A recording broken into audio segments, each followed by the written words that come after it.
வணக்க சிவா. சதுரரி சுந்தரமகாலிங்கம் திருக்கோயில் ஆடி அமாவாசை விழா நடைபெற இன்னும் 22 நாட்கள் தான் சிவா இருக்கு. இந்த ஆடி அமாவாசை விழாவிற்கான ஏற்பாடுகள் சிறப்பா நடைபெற்றுக் கொண்டிருக்கு சிவா. ஆடி அமாவாசை அன்று கோயிலுக்கு வரும் பக்தர்களுக்கு அன்னதானம் மற்றும் தண்ணீர் தேவைகள் எல்லாமே பூர்த்தி செய்யப்படும் சிவா. வருகின்ற ஆடி அமாவாசைக்கு அடியார்கள் அனைவரும் சதுரரியாரின் அருளை பெற வேண்டும் சிவா. இந்த ஆடி அமாவாசைக்கு யாரெல்லாம் சதுரரி கோயிலுக்கு வர்றீங்கன்னு கீழே கமெண்ட் பண்ணுங்க சிவா. சதுரகிரி சுந்தர மகாலிங்கத்துக்கு அரோகரா. சதுரகிரி சுந்தர மகாலிங்கத்துக்கு அரோகரா, அரோகரா, அரோகரா.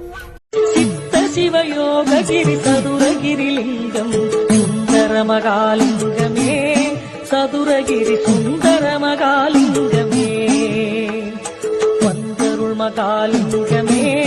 திருவருள் தந்தருள் மகாலிங்கமே. ஆதிவடிவான சிவஜோ